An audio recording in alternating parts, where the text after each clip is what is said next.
Hi friends, I hope you're doing good. As you probably might have guessed from the little intro that I shot there, we are doing bridges this week, so I hope you enjoy. Now, bridges, not only are they an amazing engineering marvel, but they've also been like connecting humans for thousands and thousands of years. There are bridges in Rome that were built over 2,000 years ago, one that was built in 62 BC, that is still usable today. That was actually an arch bridge. So an arch bridge has a big arch.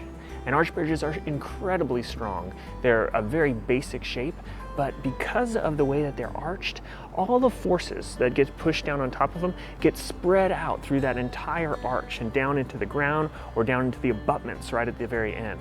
So obviously they're an incredible design because some of them have been around for thousands of years and are still usable today. Along with the arch bridge, there are many other styles and types of bridges that are out there. There are the beam bridges, which is just a horizontal plank or multiple horizontal planks with piers or columns that they stand upon. There's also suspension bridges, like the Golden Gate Bridge in San Francisco. That's one giant suspension bridge where it's suspended from all these hundreds and thousands of cables. Another type of bridge, a truss bridge. So the truss bridge, that's actually what my little project was today. You can build whatever type of bridge that you want, but I went for a truss design.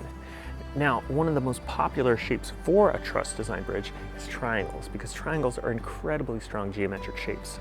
Now, for your project, you can take whatever materials you want, but I suggest that, or two suggested materials are straws, super easy, straws and tape. You can take straws, tape them together, build a design. You can try some kind of arch bridge. If you have popsicle sticks or tongue depressors, you can try to make a bridge out of those. Now, when you're building these, you can use wood glue or just white Elmer's glue. You can also use a glue gun if you know how to use a glue gun. Your parents say it's okay.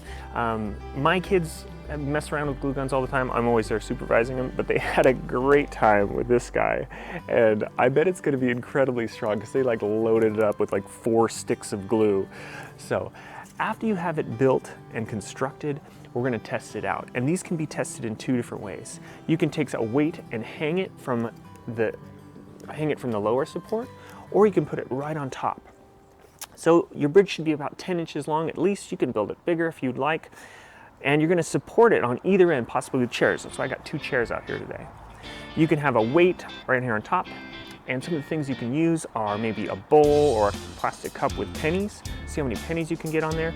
I'm gonna test it out with water. I'm gonna actually suspend a bucket from these 2 sides, and we're gonna see how much water we can put in there. And since we know that a gallon of water is about 8 pounds or 8.34 pounds, we can figure out how much weight this will be able to support. These ones, if you build them, if you come up with like a really good design and really go to town on strengthening them, these you can actually support like a few hundred pounds. They're pretty incredible. So we're gonna see if we can break this. I'm not sure if we're gonna be able to. I've only got a 5-gallon bucket, so we're gonna give it a try.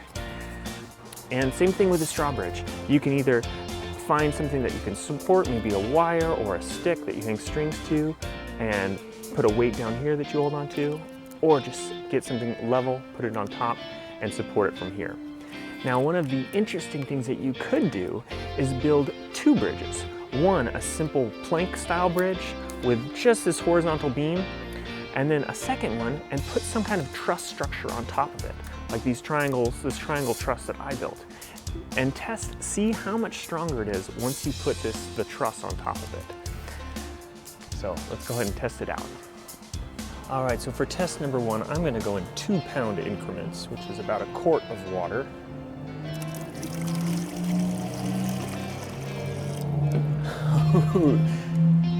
There's 2 pounds.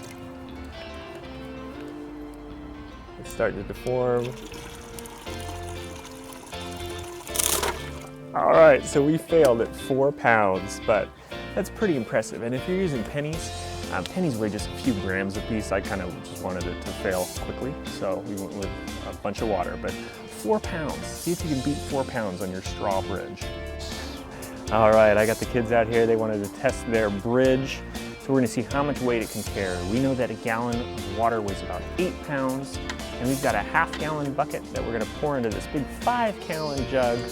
And if it can hold the oh, there's Joe in the background. Joe, hold on. So each one of these buckets is going to be about 4 pounds that we're adding in here. So we'll count them up together. All right, go for it. 4 pounds. And there is 8 pounds. All right, here's 12 pounds. Joe, calm down. 16 pounds, if this one holds it. 20 pounds. 24 pounds. 28 pounds.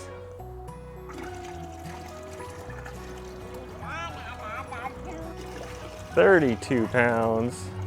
36 pounds. Holy moly, there's 40 pounds of water. 44 pounds. Done! All right, we were unable to break it. A bucket of water, so I think I'll take over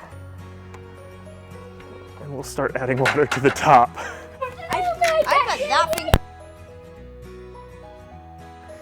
Well, as you can see, a well-engineered and designed popsicle bridge can withstand an incredible amount of force. We had over 50 pounds of water before my son's structure failed, which way more than I thought it was going to be. So a note of caution to you, if you are going to make one of these and test it out with that much weight, make sure whatever is going to fall isn't going to hurt the ground or isn't going to hurt your toes. So be safe, have fun, and I will see you guys again next week.